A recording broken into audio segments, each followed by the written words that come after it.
Good morning, sir. Very good morning, all of you. Very good morning. Good morning, sir. Good morning, everyone. Good morning, sir. Good morning, sir. Good morning. Good morning, everyone.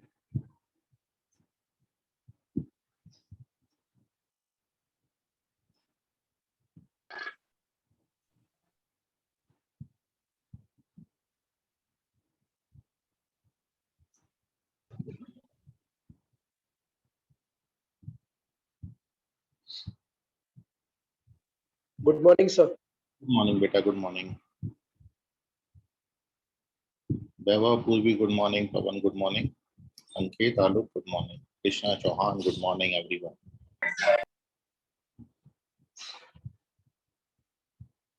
Good morning, Anshu, Ayush, Tanmay, good morning.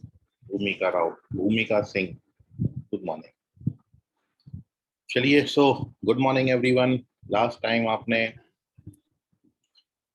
Graph के through quadratic को पढ़ना शुरू किया था. I hope last class आपको सभी बच्चों में कोई डाउट नहीं होगा. क्वाड्रेटिक एक्सप्रेशन का ग्राफ पैराबोलिक होता है, ओपन अपवर्ड और open downward. It's depend when is positive और नेगेटिव. पॉजिटिव होगा तो graph is open upward parabolic,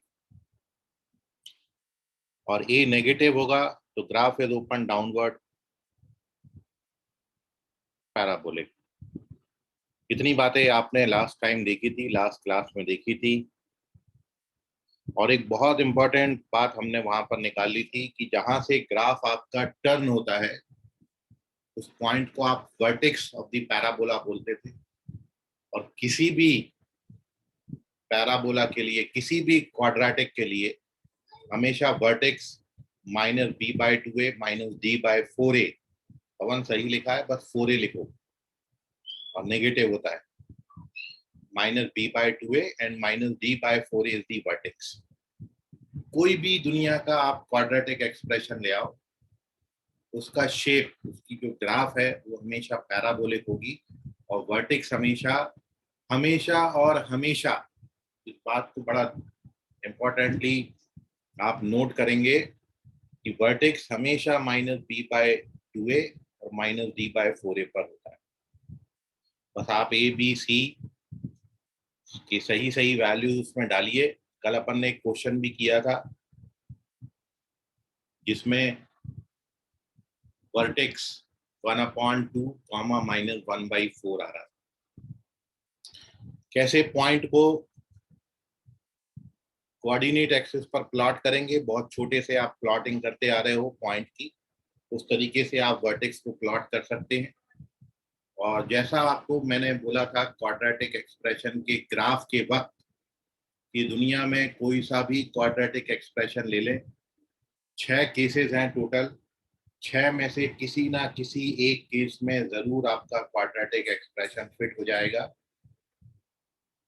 मतलब क्वाड्रेटिक एक्सप्रेशन के टोटल 6 ग्राफ हैं केवल. और वो 6 कंडीशंस जो हैं वो ए पर और डी पर डिपेंड करती हैं. ए क्या है?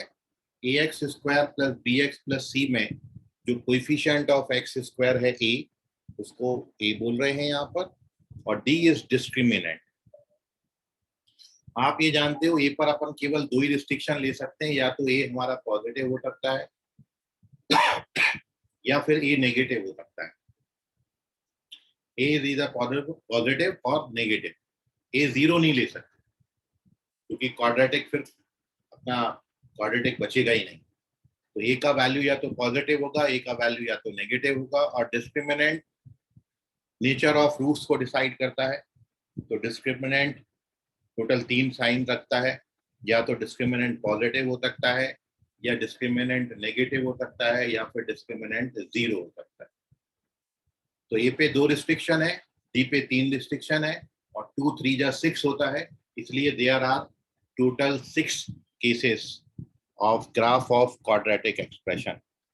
सर वर्टेक्स तो प्लॉट हो जाता है, पर पैराबोला ब्रॉड या शॉर्ट भी हो सकता है ना? हाँ बिल्कुल हो सकता है पवन, ब्रॉड या शॉर्ट. मैं सारा आपको पूरा शेप बना के दिखाऊंगा एक पर्टिकुलर क्वाड्रेटिक का। तो जैसे मैंने आपको बोला, देयर आर ओनली 6 पॉसिबिलिटीज। एक एक करके अपन उन पॉसिबिलिटीज पे डिस्कशन कर रहे हैं। एंड नाउ क्वाड्रेटिक एक्सप्रेशन का केस नंबर 1 ले रहे हैं, केस फर्स्ट।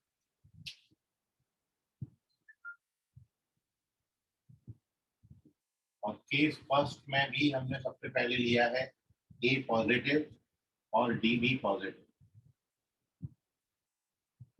ए पॉजिटिव का मतलब है, आप जानते हो, ग्राफ पैराबोलिक ओपन अपवर्ड होगा।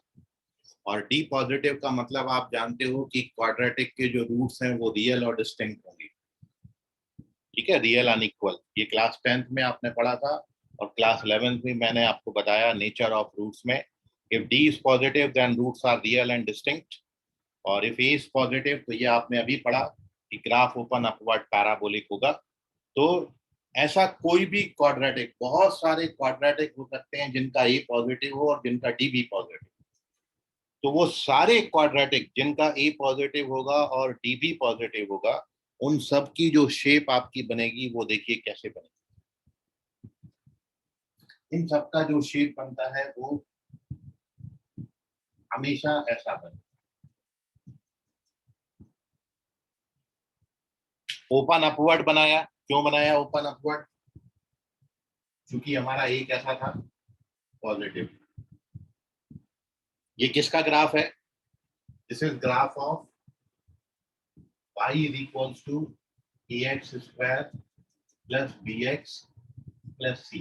इस क्वाड्रेटिक एक्सप्रेशन का ग्राफ है। ये क्या होती है? This is our x axis, this is origin, और ये वाई एक्सिस। और अब जो पवन का क्वेश्चन था कि भाई ब्रॉड बनाएंगे कि ये शॉर्ट बनेगा, तो उसका पीछे जो रीजन है वो ये है, क्योंकि हमने इसके बोले कि 2 रूट्स होंगे। तो एक रूट आपका ये है अल्फा, और दिस इज दी सेकंड। तो 2 रियल और डिस्टिंक्ट रूट बनाना है। क्यों? क्योंकि हमारा डी कैसा है? पॉजिटिव। डी पॉजिटिव है तो रियल और डिस्टिंक्ट रूट्स हैं, और ए पॉजिटिव है तो ग्राफ ओपन अपवर्ड। इन 2 बातों पर डिपेंड करेगा पूरा ग्राफ। तो अब आपकी जो बात थी, क्वेश्चन था कि ब्रॉड होगा या शॉर्ट होगा, अब सबका एक सही बनेगा, क्योंकि ओपन अपवर्ड बनाना है और अल्फा बीटा से पास कराना है। तो सबका जो शेप है वो अपस्ट्रीम आ जाएगा। और एक चीज जो आप सभी ने यहाँ पर पढ़ी, ये रेडमी के मॉनिटर पर माइक्रोड करूंगा।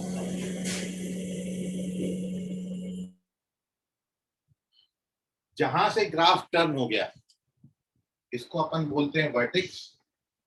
ए से डिनोट करेंगे और इसका कोऑर्डिनेट कितना है? -b/2a और -b/।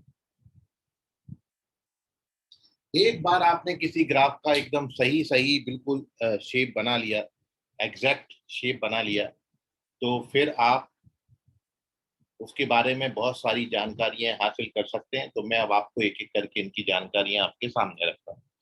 तो सबसे पहला केस हमारा ए पॉजिटिव है और डी भी पॉजिटिव है। डी पॉजिटिव होने के कारण graph intersect the X axis at 2 real and distinct points.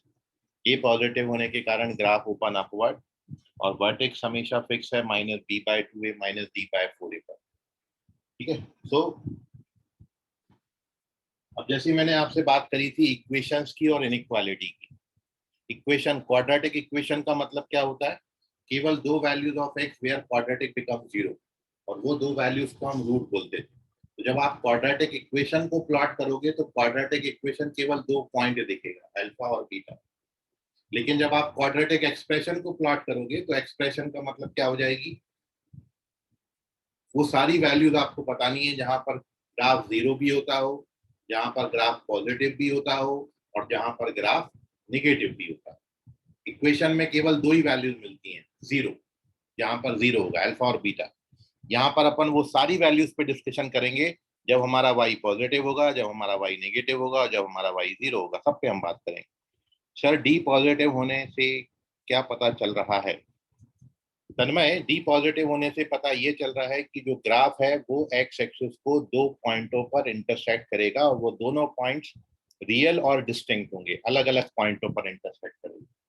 D positive होने से ये पता चलता है, और जैसे जैसे हम केस पढ़ेंगे आपकी जो क्वेरी है वो और ज्यादा क्लियर होती चली जाएगी। आप ध्यान से समझिए अभी, ठीक है। और फिर आप कितने भी क्वेश्चन आएंगे, ये पर्टिकुलर चीज मैं जब खत्म करूंगा फिर आपके जो भी क्वेश्चन आएंगे सारे एक साथ आप पूछें, ठीक है। ओके तन्मय, चलिए। So the first thing is that कि अभी तक मैं आपको केवल ये बताता था कि ये हमारा y जीरो कब कब हो, y मतलब क्वाड्रेटिक इक्वेशन जीरो कब हो। तो साइन की जब मैं बात करूंगा तो y जीरो कब होगा, मतलब A x square plus B x plus C zero कब होगा। तो ये जीरो होगा केवल 2 पॉइंटों पर जिनको अपन रूट्स बोलते हैं। क्वाड्रेटिक इक्वेशन में आप केवल ये डिस्कशन करते थे, ये अल्फा और बीटा भर फाइंड करते थे। अब अपन यहाँ पर ये भी बता सकते हैं कि भाई ये पॉजिटिव कहाँ कहाँ हो, पॉजिटिव कहाँ कहाँ है। तो अब आपको ये बड़ा क्लियरली समझ में आ रहा है, इसलिए आपको मैंने वेवी कर्व मेथड बताया था कि दो रूट्स हैं, दोनों को प्लॉट कर देंगे, फिर इस हाथ से शुरू करेंगे, यहाँ पर पॉजिटिव, यहाँ पर नेगेटिव और यहाँ पर पॉजिटिव। मतलब ये पॉजिटिव क्या होगा, कब होगा, when you put any number which is more than beta, जब आप बीटा से बड़ा कोई भी नंबर डालेंगे, यहाँ पर कोई भी नंबर डालेंगे, तो ये आप देख रहे हो ग्राफ जो है वो ओपन एक्स एक्सिस के ऊपर, मतलब बीटा से बड़ी हर वैल्यू पर ये आपको कैसा मिलेगा, पॉजिटिव। और अल्फा से छोटे हर नंबर पर भी ये कैसा मिलेगा, पॉजिटिव मिलेगा। कोई भी नंबर आप डाल दो यहाँ पर, वैल्यू आपको कैसी मिल रही है। तो आपका जो ग्राफ है कि जब मैंने यहाँ पर बीटा डाला तो बीटा पे तो जीरो हो जाएगा, लेकिन जब आप मोर देन बीटा डालेंगे तो वैल्यू कैसी आ रही है, पॉजिटिव। और भी डालेंगे मोर देन बीटा तो पॉजिटिव, और भी मोर देन बीटा डालेंगे तो पॉजिटिव, और भी मोर देन बीटा डालेंगे तो पॉजिटिव, इन्फिनिटी तक चले जाएंगे तो पॉजिटिव। ऐसे ही अल्फा से छोटा कोई भी नंबर, एग्जैक्ट अल्फा पे तो जीरो आएगा, लेकिन अल्फा से छोटा डालेंगे कोई नंबर तो पॉजिटिव, और छोटा डालेंगे तो भी पॉजिटिव, और छोटा डालेंगे, क्योंकि इस पूरे रीजन में ये कैसा है, पॉजिटिव। इस पूरे रीजन में ये कैसा है, पॉजिटिव। तो हम आपसे यही पूछ रहे हैं कि y पॉजिटिव कहाँ होगा। y पॉजिटिव का मतलब y हमारा क्या है, y हमारा क्वाड्रेटिक एक्सप्रेशन है। तो अब मैं आपसे ये पूछ रहा हूँ कि क्वाड्रेटिक एक्सप्रेशन पॉजिटिव कहाँ है। तो it is positive for all x belonging to what, minus infinity से अल्फा और यूनियन बीटा से लेके इंफिनिटी, इतनी सारी वैल्यूज पर ये पॉजिटिव। और अब मैं आपसे पूछूं कि भाई y नेगेटिव कहाँ होगा, तो y नेगेटिव होगा अल्फा और बीटा के बीच में आप कोई भी नंबर डाल दो, हमेशा वैल्यू आपको कैसी मिलेगी, नेगेटिव मिलेगी, ठीक है। If you put any number between alpha beta, तो यहाँ पर कोई नंबर डालोगे तो नेगेटिव आ रहा है, यहाँ पर भी नेगेटिव है, यहाँ पर भी नेगेटिव है, यहाँ पर भी नेगेटिव है। कोई भी नंबर अल्फा और बीटा के बीच में डाल रहे हैं, हमेशा negative value below the X axis आ रहा है। तो ये y नेगेटिव कहाँ कहाँ है, तो y नेगेटिव है for all x belonging to alpha और बीटा। तो पूरी जानकारियां हमको पता चल गई कि कोई क्वाड्रेटिक, y मतलब क्या है, y हमारा क्वाड्रेटिक एक्सप्रेशन है। तो आप इसको ऐसा लिखो, y की जगह पर तो भी चलता, क्या, A x square plus B x plus सी, ये y है। ये जीरो कब होगा, ये जीरो होगा इज इक्वल टू जीरो जब आप x का वैल्यू अल्फा लेंगे या फिर बीटा लेंगे। आपका quadratic a x square plus B x plus सी, ये पॉजिटिव कब होगा, जब x का वैल्यू इतना होगा। आपका quadratic expression a x square plus B x plus c negative कब होगा, जब आप x का वैल्यू बिटवीन अल्फा बीटा। तो क्वाड्रेटिक इक्वेशन में केवल अपन वो रूट्स की बात करते थे जहां पर ये जीरो, जबकि क्वाड्रेटिक एक्सप्रेशन में अपन पूरे साइन की बात करते हैं कि वो भी अपन पता कर लेते हैं कि कहाँ कहाँ पॉजिटिव है, अपन वो भी लिख लेते हैं यहाँ पर कि जीरो कहाँ कहाँ है, अपन वो भी लिख लेते हैं कि ये नेगेटिव कहाँ। Sir someone is waiting for you to take in, मैं ले लिया अंदर उसको, ठीक है भूमिका। चलिए, सो ये पॉजिटिव नेगेटिव और जीरो तीनों बातें होंगी, ये साइन की बात होगी।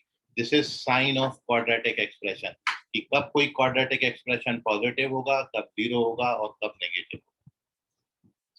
और ऐसे अपन टोटल 6 केस पढ़ेंगे। ये this is the first case. जब अपन इसमें सेकंड, थर्ड, फोर्थ केस तक जाएंगे तो आपको बहुत हद तक बातें क्लियर हो जाएंगी। मतलब इसको अपन 4-5 बार और रिवाइज करने वाले हैं, तब तक ये बहुत कुछ क्लियर हो जाएगा आपको। Sir second and third condition फिर से एक्सप्लेन कीजिए। देखिए सेकंड कंडीशन में जो आप ये बनाते थे ना कि जो अभी तक आपको क्वेश्चन मैंने कराया था, x माइनस अल्फा और x माइनस बीटा दे दिया। अब आपसे पूछा कि ये पॉजिटिव कहाँ पर है, तो आप क्या करते थे, number line alpha beta positive negative positive. तो पॉजिटिव कहाँ कहाँ लिखते थे, x belongs to minus infinity से अल्फा और यूनियन बीटा से इंफिनिटी, ये वही लिखा है। और मैं इसी क्वेश्चन में पूछता था कि ये नेगेटिव कहाँ कहाँ होगा, तब आपका आंसर क्या होता था, x बिलोंग्स टू अल्फा और बीटा, ये वही लिखा। समझ गया वंश अभी? हाँ, बेबी का मेथड जिसको अपन बोलते हैं वही। वंश क्लियर है?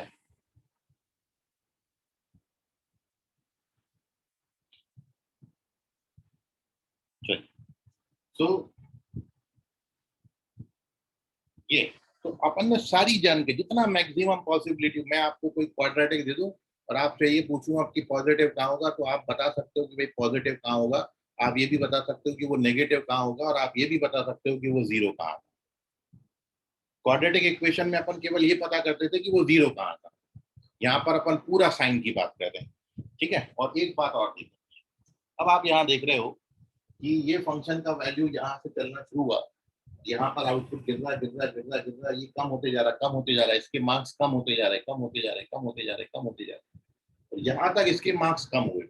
इसके बाद ये बच्चे ने पढ़ाई शुरू करी और फिर ग्राफ इसका बढ़ने लगा। मतलब ये जो पॉइंट होगा ये इसका पॉइंट ऑफ मिनिमा होगा। वो पॉइंट होगा जब इसके मार्क्स सबसे ज्यादा कम आए, सबसे कम मार्क्स। मान ले किसी बच्चे का ग्राफ है, इसने पढ़ाई करना शुरू करी और जैसे जैसे वो टेस्ट देते गया उसके मार्क्स गिरते गए मार्क्स गिरते गए, टेस्ट देते गया मार्क्स गिरते गए, और फिर उसके बाद एक टाइम ऐसे आया तो उसको लगा कि नहीं आप पढ़ना चाहिए, फिर उसने पढ़ाई शुरू किया और फिर उसके मार्क्स बढ़ना शुरू। ये आप इसको कुछ इस तरीके से लीजिए। तो इस ग्राफ में अपन को एक जानकारी और मिलती है, और वो क्वेश्चन में आपसे पूछा जाता है कि इस ग्राफ की मिनिमम वैल्यू कितनी। So minimum value of y is equals to ax square plus bx plus c is minus d by 4। ये इसकी मिनिमम सर वैल्यू। बराबर बोर्ड क्लियर नहीं है। री एंटर करो बेटा, बोर्ड क्लियर नहीं होगा तो। माइनस डी बाय 4a, और ये भी किसके होगा, at x equal to minus D.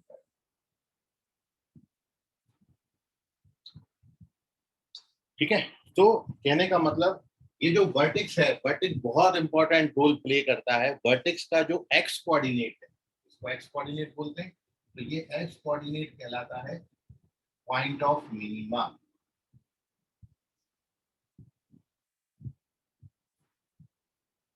Point of minima.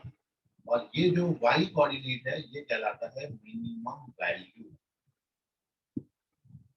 Minimum value मतलब दो चीजें, क्या कि किसी बच्चे ने मोमेंटम का एग्जाम दिया, मोमेंटम ने 10 मार्क्स का एग्जाम लिया, 10 मार्क्स के एग्जाम उसने टोटल 10 टेस्ट लिए, ठीक है। ये उसके टेस्ट में मार्क्स है। पहले टेस्ट में उसको 7 मार्क्स मिले, दूसरे टेस्ट में उसको 6 मार्क्स मिले, तीसरे टेस्ट में उसको 8 मार्क्स मिले, चौथे में उसको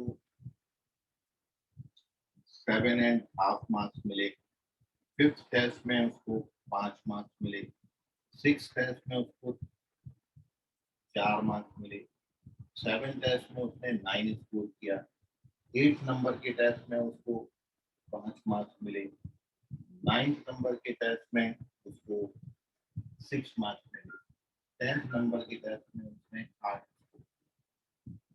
ये किसी बच्चे ने मोमेंटम में एग्जाम दिए हैं, ये टेस्ट नंबर है और ये टेस्ट में जो मार्क्स मिले हैं वो ये मार्क्स है, ये टेस्ट का नंबर।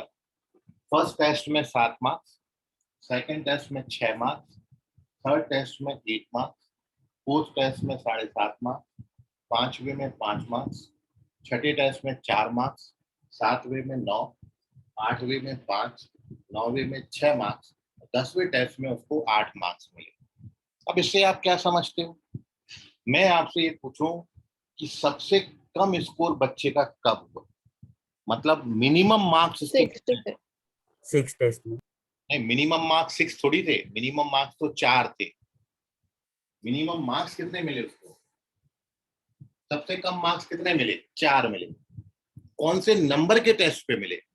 6 टेस्ट में उसको सबसे कम मार्क्स मिला। तो दो चीजें पूछी जाती हैं, सबसे मार्क्स कम कितने मिले, तो आप बोलोगे 4 मार्क्स।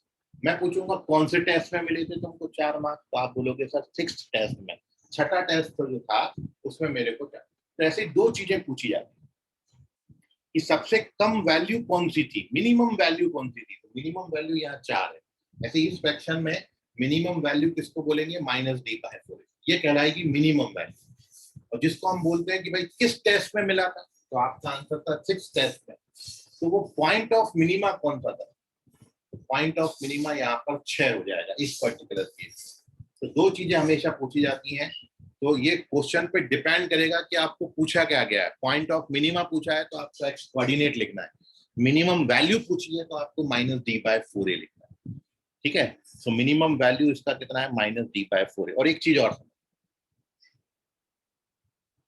यदि मैं इस बच्चे का मिनिमम मार्क्स 4 बोला और सबसे मैक्सिमम उसने कितना स्कोर किया था? 9। 9 तो इस बच्चे का जो रेंज हो गया, यदि मैं इसको रेंज बोलूंगा, तो रेंज का मतलब क्या होता है? रेंज मतलब होता है minimum to minimum maximum. Value to maximum. Minimum value to maximum value, उसको रेंज बोलते हैं।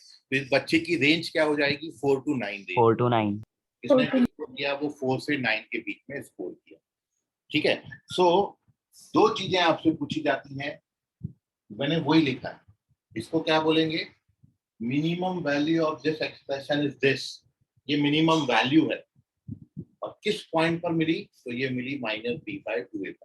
तो x कोऑर्डिनेट हमेशा we called point of minima and y coordinate is called the minimum value. y को हम मिनिमम वैल्यू बोलेंगे। तन्मय चंदन खेड़े बोल रहे हैं सर नहीं समझा। क्या नहीं समझा बेटा आपको तन्मय?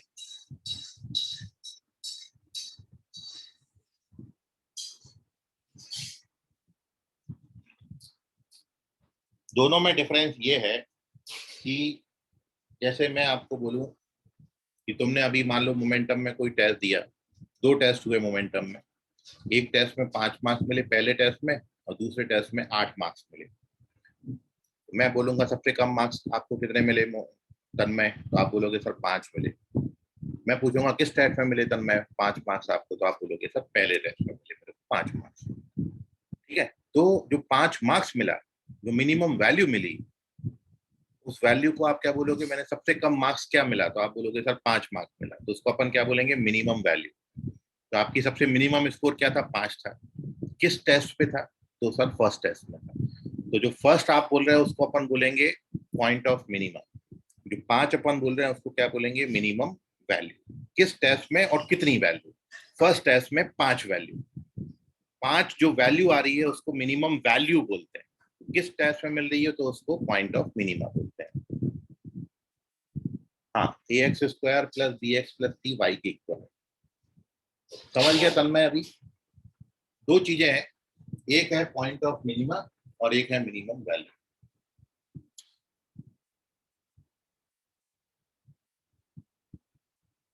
ओके, ब्लर हो गया और साउंड नहीं आ रहा। देखिए, केवल इतनी बात आपने समझना है आयुष, ये जो पहला पॉइंट है एक्स कोऑर्डिनेट को क्या बोलते? Point of minimum. और वाई कोऑर्डिनेट को क्या बोलते?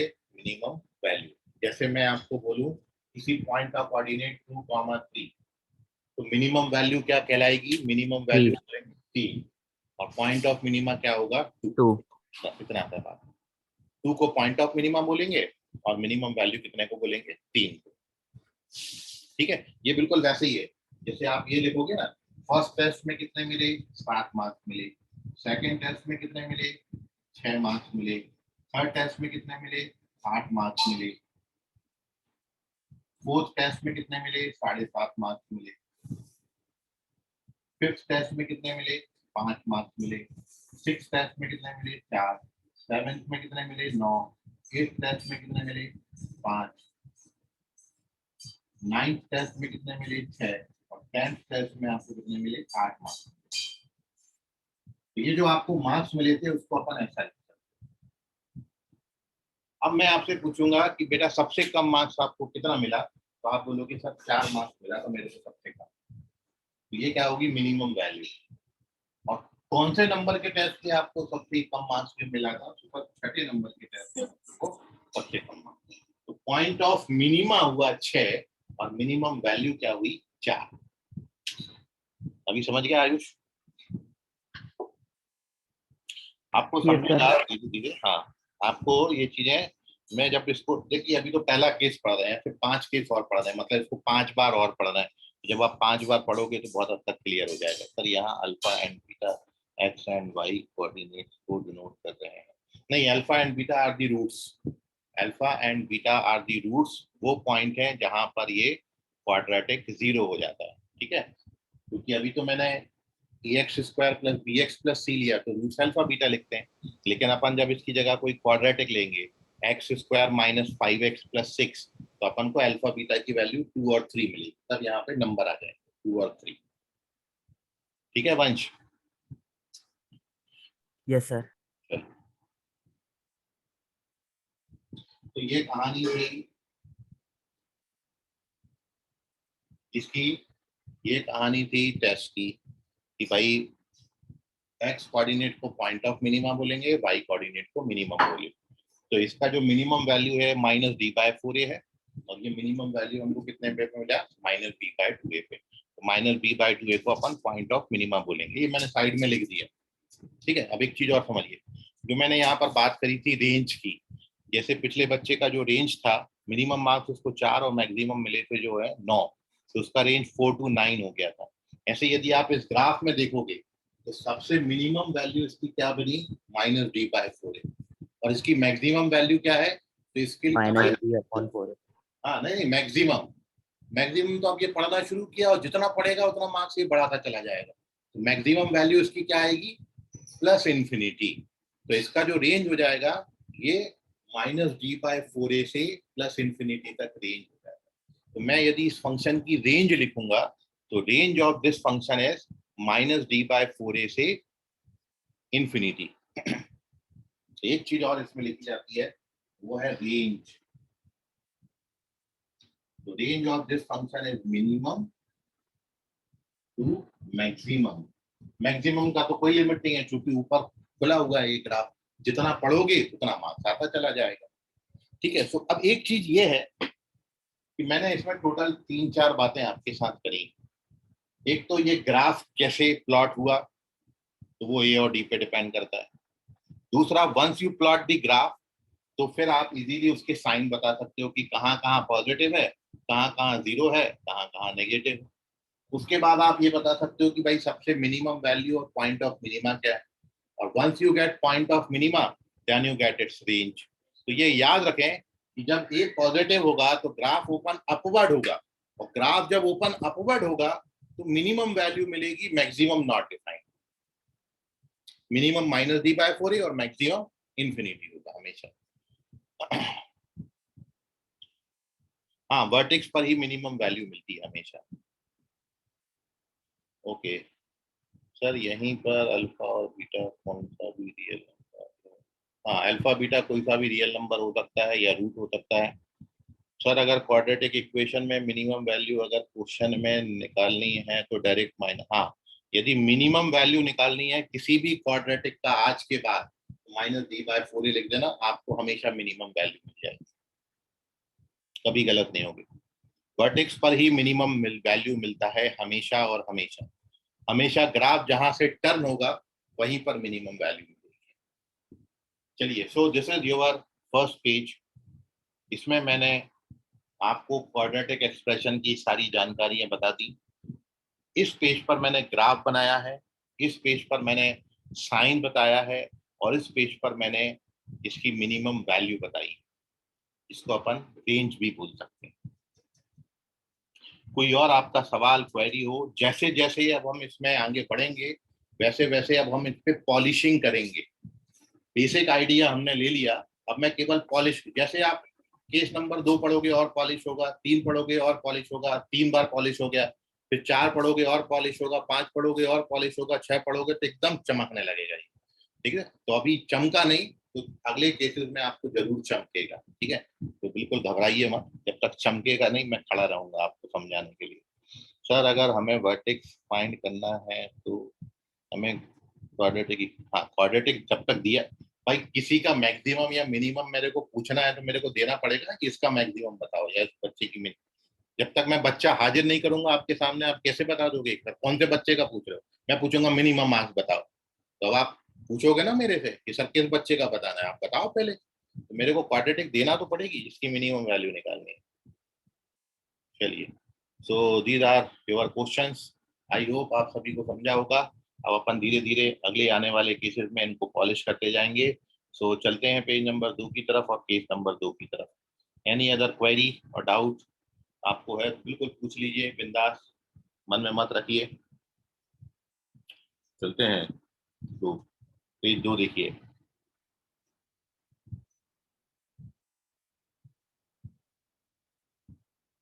पेज नंबर 2 में केस नंबर 2, केस नंबर 2 क्या होगा? अब मैंने क्या किया,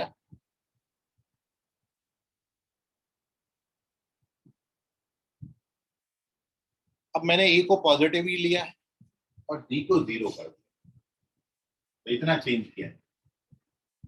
तो आप ये जानते हो कि भाई ए पॉजिटिव है तो ग्राफ ओपन अपवर्ड मिलेगा, लेकिन यदि डी 0 हो गया तो आपने पढ़ा है यदि डिस्क्रिमिनेंट 0 होता है तो रूट्स कैसे होते हैं? रियल और इक्वल हो जाते हैं। तो जब मैं डी को 0 कर रहा होता हूं तब ये होता क्या है कि ये दोनों रूट्स, जैसे जैसे डी को 0 करोगे तो ये दोनों रूट्स पास आते जाएंगे, और एग्जैक्ट व्हेन डी बिकम 0, जब डी 0 हो जाएगा तो दोनों रूट्स कैसे हो जाते हैं? कोइंसाइड कर जाते हैं, दोनों रूट्स बराबर हो जाए। आपने पढ़ा है d 0 then roots are real and equal. तो ये दोनों रूट्स जब मैं बराबर कर दूंगा, अल्फा बराबर बीटा, तो ये जो दो अलग अलग रूट दिख रहे हैं ये एक ही रूट दिखेगा। मतलब आप जब इन रूट्स को करीब लाओगे तो ग्राफ धीरे धीरे ऊपर उठने लगेगा, और करीब लाओगे ग्राफ और ऊपर उठेगा, और करीब लाओगे ग्राफ और ऊपर उठेगा, और जब ये एकदम करीब आ जाएंगे, एक दूसरे से मिल जाएंगे, तब उस केस में अल्फा और बीटा बराबर हो जाएगा, और उस केस में ग्राफ जो है वी शेप नहीं बनता, ग्राफ यू, ग्राफ तो यही रहेगा, बस ये हो ये रहा है कि ये ऊपर उठना शुरू हो जाएगा, और जब ऊपर उठेगा, जब दोनों बराबर हो जाएंगे तो ये इसको टच करके निकल जाएगा।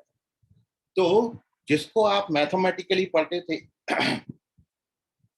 कि d positive then roots are real distinct, अब जब हम ये बोले कि डी 0 तो आप बोलते थे रूट्स रियल इक्वल। तो पॉजिटिव के केस में ग्राफ एक्स एक्सिस को 2 पॉइंट पर इंटरसेक्ट करता है, अब ग्राफ एक्स एक्सिस को एक पॉइंट पर टच करके निकलेगा। मतलब इसकी जो शेप बनाओगे अब आप सेकंड केस में, ये पूरी चीजें एक बार फिर से अपन लिखेंगे तो अब देखो रिवाइज हो रही है।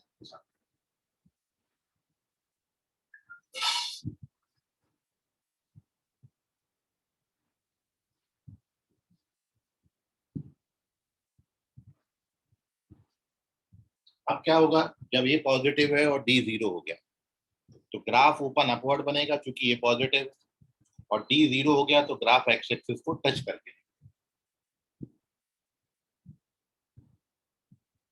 ये बनेगी शेप। ये ग्राफ एक्स एक्सिस को टच करके निकल, ये पॉइंट पर अल्फा और बीटा दोनों बराबर हो जाए। ये किसका ग्राफ है?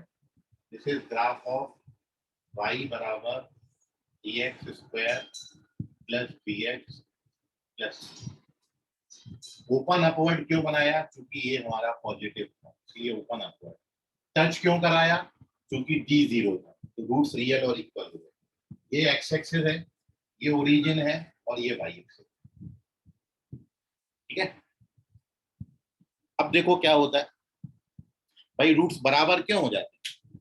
आपने पढ़ा है क्वाड्रेटिक इक्वेशन के रूट्स निकालने का फॉर्मूला मेथड, और छोटे से पढ़ते आ रहे हो।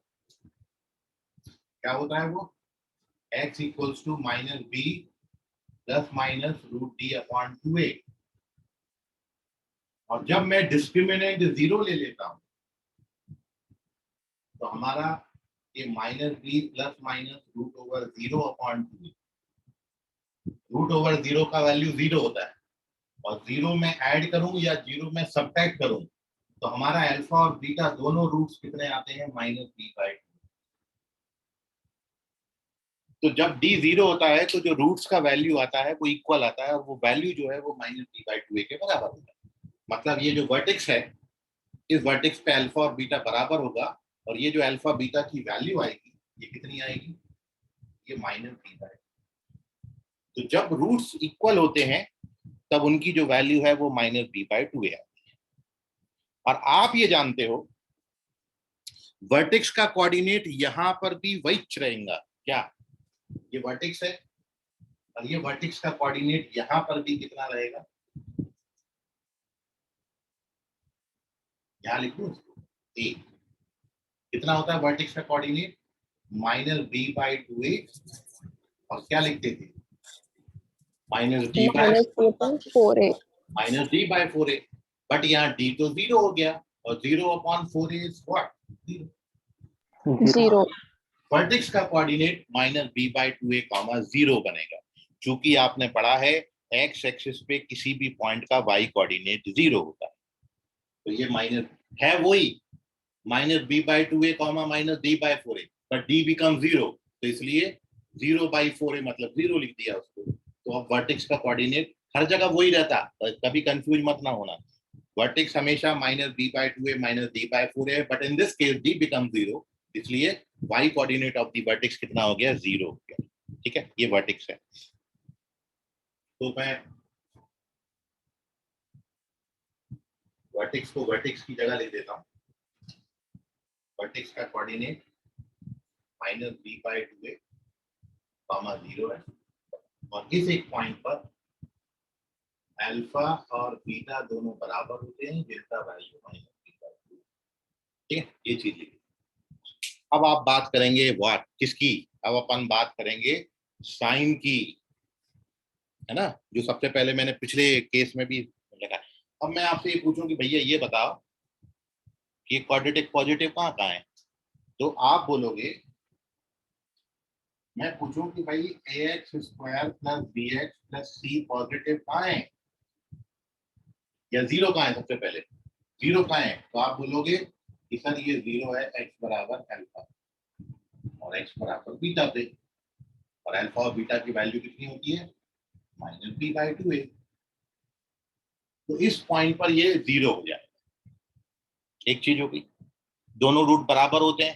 तो पहले केस में आपने जिसको अल्फा और बीटा डिफरेंट डिफरेंट लिखा था, अब यहाँ पर अल्फा और बीटा बराबर हो जाएंगे जिनकी value minus b by 2a होती है, माइनस बी बाई 2a लिख दिया। अब मैं पूछूंगा ये ग्राफ को देख के बताओ कि भैया ये पॉजिटिव कहाँ है? मतलब ax square plus bx plus c positive कहाँ है? तो it is positive for all real number except minus b by. ये नंबर लाइन पर कोई भी नंबर डाल दो, इसकी वैल्यू हमेशा पॉजिटिव आएगी, केवल इस पॉइंट को छोड़ के, क्योंकि ये पॉइंट पर ये क्या आता है? 0 आता है। जहां पे टच कर रहा है वहां पे 0 आता है। और अब मैं ये पूछूं कि भैया ये बता कि ax square plus bx plus c negative कहाँ हो गया? तो आप बोलोगे कभी ये नेगेटिव होता ही नहीं। दुनिया में ऐसी कोई वैल्यू नहीं बनी जो ऐसे किसी क्वाड्रेटिक को कभी 0 करता है, सॉरी कभी नेगेटिव करता है। ये कभी भी नेगेटिव नहीं होता। There is no real values of x for which this type of quadratic becomes negative. मतलब पहले वाले केस में हमको तीनों बातें मिल रही थी, क्योंकि पहले वाले केस में जो ग्राफ आपने बनाया था वो ग्राफ अबव दी एक्स एक्सिस भी था, बिलो दी एक्स एक्सिस भी था, और 0 भी हो रहा था। तीनों साइन मिल रहे थे। लेकिन जब मैंने इसको ऊपर उठाया और एक्स एक्सिस को टच करा दिया, तो इस केस में आप ये देख रहे हो जब ये एक्स एक्सिस को टच कर जाएगा तो नेगेटिव वाला पोर्शन खत्म ही हो जाएगा। अब ये या तो जीरो होगा या फिर कितना होगा, पॉजिटिव होगा। तो एक कंडीशन यहाँ से अलग हो जाती है कि ये कभी नेगेटिव नहीं होगा। मतलब यदि कोई आपसे ऐसा पूछ ले, कोई क्वाड्रेटिक जिसका ए पॉजिटिव हो, जिसका डी जीरो हो, और आपसे पूछे वो कि वो नेगेटिव कहाँ होगा, तो उसने बहुत अच्छे से क्वाड्रेटिक नहीं पढ़ा। ऐसा क्वाड्रेटिक कभी नेगेटिव नहीं हो सकता।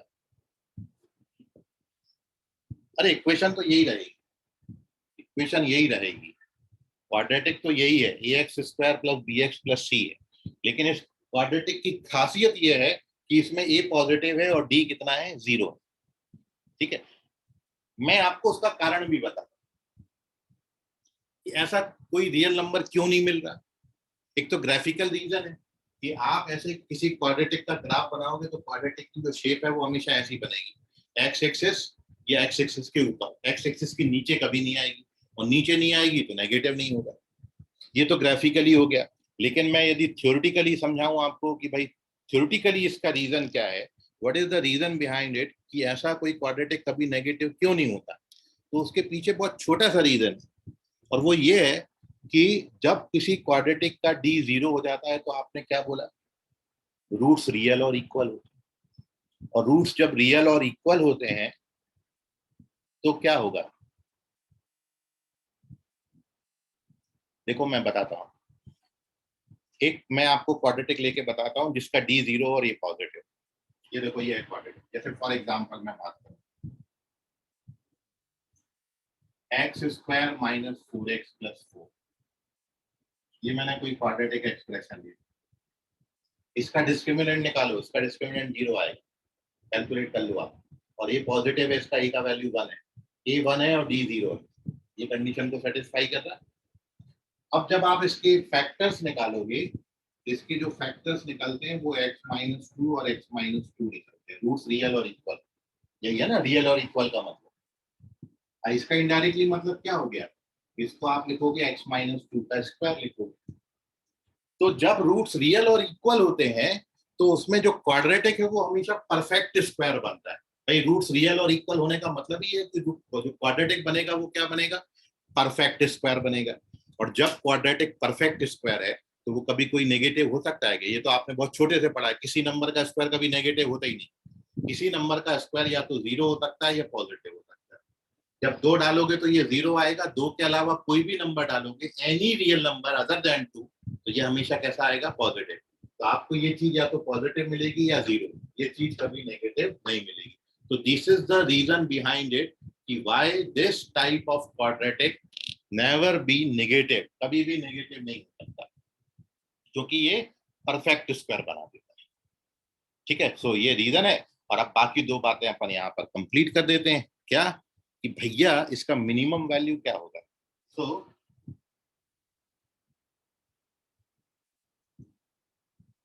Minimum value of this type of quadratic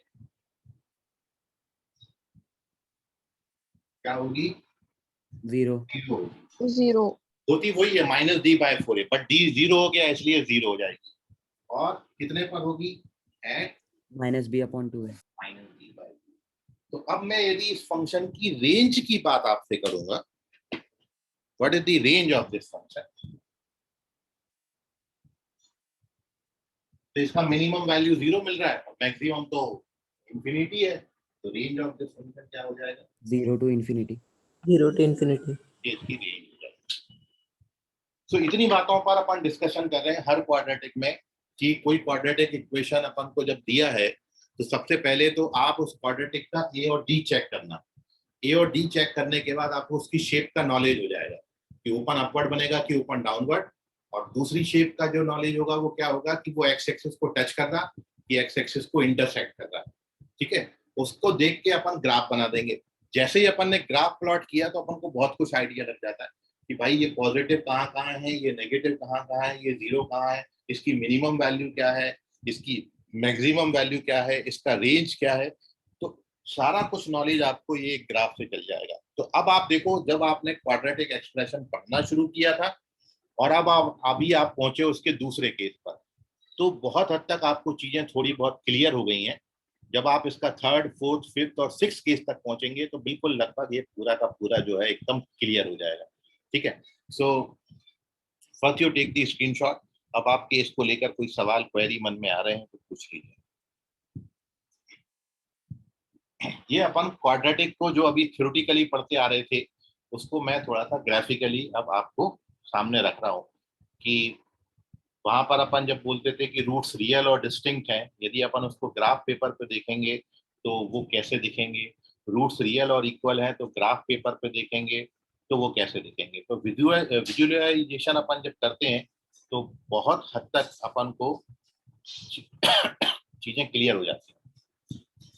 केवल ऑडियो से उतना मजा नहीं आता, ऑडियो के साथ वीडियो मिल जाए तो थोड़ा सा understood sir but not clear as diamond. Okay ठीक है, तो तुम्हारे के लिए डायमंड भी बना देंगे भाई। डायमंड का खासियत ये है जितना उसको घिसोगे, जितना उसको तराशोगे उसमें उतना चमक पैदा होती है। तो अभी इसको बिल्कुल चमका देंगे आपको, आप चिंता ना करें तन में। ठीक है, सबसे पहले आप इसका स्क्रीनशॉट ले लें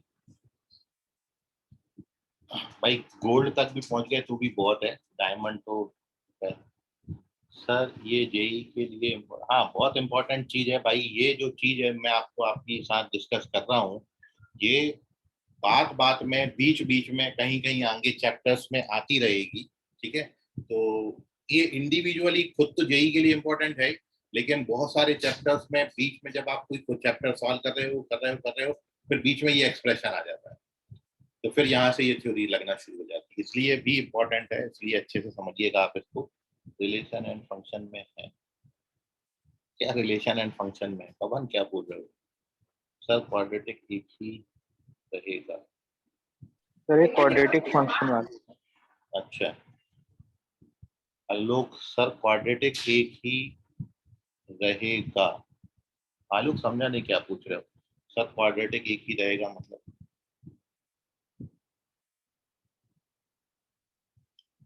एक ही रहेगा? नहीं, क्वाड्रेटिक तो क्वेश्चन में आपको दिया जाए। जैसे मैंने अभी ये क्वाड्रेटिक लिया, तो ये क्वाड्रेटिक जब आएगा तो आप सबसे पहले ये सोचोगे कि भाई ये 6 कैटेगरी में से किस कैटेगरी में है। तो वो 6 कैटेगरी में से किस कैटेगरी में आएगा ये पहचानने के लिए आप सबसे पहले इसका ए और डी चेक करोगे। तो इसका जो ए है वो 1 है मतलब पॉजिटिव, और इसका डी आप निकालोगे तो 0 आएगा। तो इसका ए पॉजिटिव है और डी 0 है, तो ये सेकंड कैटेगरी है। तो इसकी शेप ऐसी बनेगी। तो शेप तो हमेशा पैराबोलिक ही बनती है। अब पैराबोला में दो बातें हैं, या तो ओपन अपवर्ड बनेगी या ओपन डाउनवर्ड। तो अपन तो अभी ओपन अपवर्ड के केस ही डिस्कस कर रहे हैं, और ओपन अपवर्ड में भी अपन ने 2 ही केस डिस्कस करे। ओपन अपवर्ड का एक केस और अभी इसमें बचा है, फिर अपन 3 ओपन डाउनवर्ड के केस पढ़ेंगे। तो टोटल 6 केसेस हैं, और जब भी कोई क्वाड्रेटिक में आपको दिया जाएगा तो वो 6 में से किसी ना किसी एक में जरूर आएगा। वैसे ये जो सेकंड क्वाड्रेटिक था वो अपनी सेकंड कैटेगरी का एग्जाम्पल।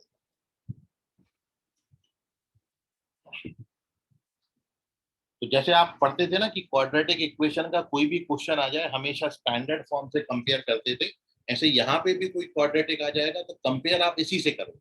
स्टैंडर्ड तो यही है। Okay, so now take the screenshot. और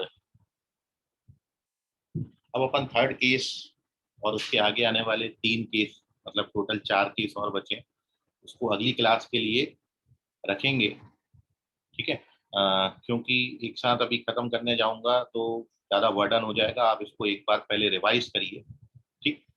लेकिन उसके पहले मैं आपसे एक क्वेश्चन पूछ रहा हूँ, आप उस क्वेश्चन का आंसर करो मेरे को। सर हमें राइट हैंडेड और लेफ्ट हैंडेड की कंडीशन बाद में पढ़नी है क्या? नहीं, क्वाड्रेटिक कभी भी राइट हैंडेड और लेफ्ट हैंडेड नहीं बनेगा। क्वाड्रेटिक के ग्राफ हमेशा ओपन अपवर्ड या ओपन डाउनवर्ड बनेंगे, बिकॉज आपने पढ़ा है कि पैराबोलिक शेप में जब x क्वाड्रेटिक हो और y लीनियर हो तो ओपन अपवर्ड और ओपन डाउनवर्ड बनता है। जब y क्वाड्रेटिक और x लीनियर होगा तब ये राइट हैंडेड और लेफ्ट हैंडेड आएगा।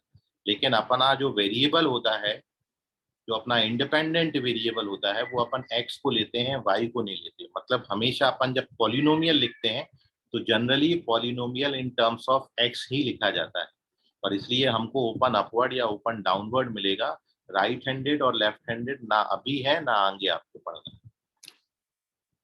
क्वाड्रेटिक में। ठीक है आयुष, चलिए।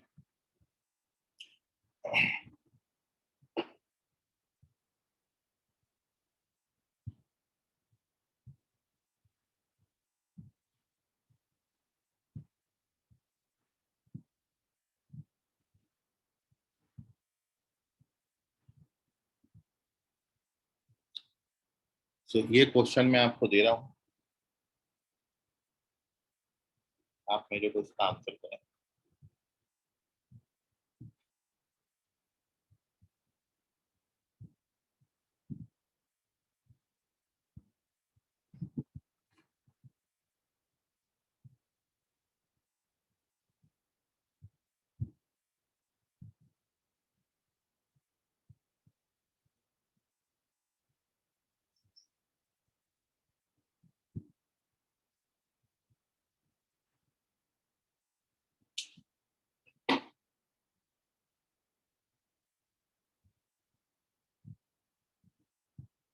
और आप इसमें सारी जानकारी जुटा ले तो और अच्छी बात है।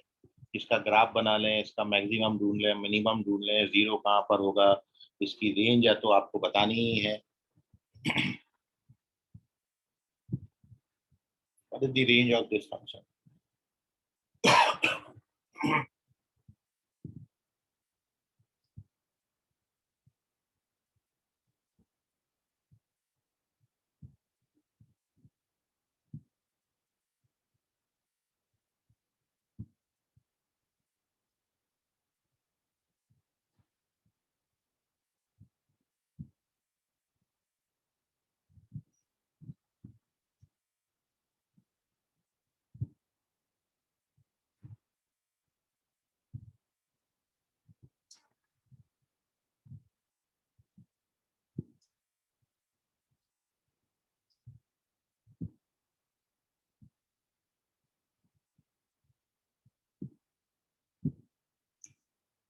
पवन करेक्ट है, लेकिन फर्स्ट वैल्यू पर क्लोज इंटरवल आएगा, वो इंक्लूडेड होती है। ओके पवन।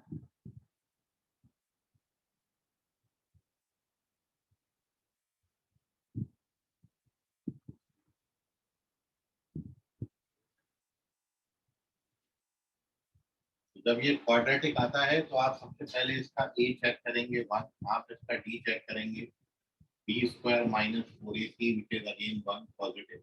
ए और डी दोनों पॉजिटिव है। और जब आप इस क्वाड्रेटिक इक्वेशन के रूट्स फाइंड करेंगे तो इस क्वाड्रेटिक इक्वेशन के रूट्स जो है वो 1 और 2 आते हैं। अब आपको सारी जानकारियां लग गई। ए पॉजिटिव है, ओपन अपवर्ड, बी भी पॉजिटिव है, ग्राफ ओपन डाउन अपवर्ड होगा। और एक्स एक्सिस को जिन दो पॉइंटों पर इंटरसेक्ट करेगा वो 1। और इसका जब आप वर्टेक्स का कोऑर्डिनेट निकालोगे तो वर्टेक्स इसका -1/4, 0, ये वर्टेक्स आता है। और इसलिए जब आप इसकी रेंज की बात करोगे तो रेंज यहाँ से लेके प्लस इंफिनिटी आएगा। सो रेंज ऑफ y जो हो जाएगा इस क्लोज इंटरवल -1/4। अब आप ये भी बता सकते हो कि ये पॉजिटिव कहाँ कहाँ है। यदि आपको ये पूछा जाए कि y पॉजिटिव कहाँ होगा तो this implies x belongs to -infinity से 1 यूनियन 2 से इंफिनिटी। आपको ये पूछें कि y 0 कहाँ पर होगा तो ये 1 और 2 पे 0 होगा। तो ये पूछें कि ये नेगेटिव कहाँ होगा तो ये 1 और 2 के बीच में। तो ये साइन हो गया, ये रेंज हो गई, ये ग्राफ हो गया, सारी चीजें आपके सामने आ गई। ओके, कृष्णा चौहान करेक्ट है, वंश बोलिया करेक्ट है, आलोक बेटा चेक करो आप, अंशिका मौदेकर करेक्ट है, -1/4 आएगा अंशिका। संकेत बेटा चेक करो आप। नसीम क्या नहीं समझा तुमको बेटा बताओ। सर ये ग्राफ में आपने कैसे किया वो नहीं। देखिए ये तो ये होता है, ए का वैल्यू 1 है और डी अपन ने निकाला तो वो भी 1 आया, मतलब पॉजिटिव है। तो ये फर्स्ट केस बन गया, ए भी पॉजिटिव डी भी पॉजिटिव।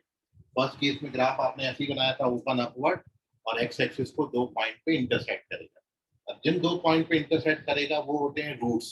तो इस क्वाड्रेटिक को सॉल्व करके अपन इसके रूट्स बता सकते हैं। तो जिसको अपन ने अल्फा बीटा लिखा था वो यहाँ पे 1 और 2 आता है, तो ये 1 और 2 आएंगे। और आप ये जानते हो ये पॉइंट का कोऑर्डिनेट -b/2a -d/4a होता है। ये गलत लिखा मैंने पॉइंट, ये पॉइंट -b/2a निकालोगे -b का वैल्यू 3 हो जाएगा, 3/2 आएगा, ये 3/2 -1/2। तो ये जो वर्टेक्स है -b/2a -d/4a उसका वैल्यू रख डालोगे तो वर्टेक्स आ जाएगा। तो अपन को रेंज पूछा था, तो रेंज जो है वो -1/4 से इंफिनिटी होगी। पॉजिटिव कहाँ कहाँ होगा, तो ये वही बताया था आपको, पॉजिटिव नेगेटिव पॉजिटिव। तो पॉजिटिव कहाँ कहाँ है, 1 से छोटे नंबर्स पे और 2 से बड़े नंबर्स पे पॉजिटिव है। 1 और 2 के बीच में ये कैसा है, नेगेटिव, और 1 और 2 पर ये कितना आएगा, 0 आएगा। हाँ तन्मय यही आएगा वर्टेक्स, -3/2 -1/4। नहीं +1/4 क्यों आया भाई, -b/2a होता है तो ये +3/2 आएगा और ये -1/4 आएगा। ओके वंश ठीक है। याशीन अभी समझ गया? Yes sir. चलिए तो इसका स्क्रीनशॉट ले लीजिए, ऐसे ही कुछ और क्वेश्चन के साथ मिलेंगे अगली क्लास में। आज के लिए फिलहाल इतना, धन्यवाद, गुड नाइट, बाय, शब्बा खैर, शुभ रात्रि, all of you. Sir starting के टॉपिक्स पर क्वेश्चन मिल सकते हैं क्या? अब देखिए पूरा ये मैं पहले कंप्लीट कर दूं फिर आपको इस पे क्वेश्चन प्रोवाइड करा दूंगा, ठीक है? कल सारे पॉइंट्स कंप्लीट हो जाएंगे, कल अपन क्वेश्चन दे देंगे। ओके सो बाय एवरीवन, ध्यान रखें अपना, गुड नाइट, शब्बा खैर, शुभ रात्रि, ऑल ऑफ यू, बाय बेटा, bye sir. Bye everyone, bye.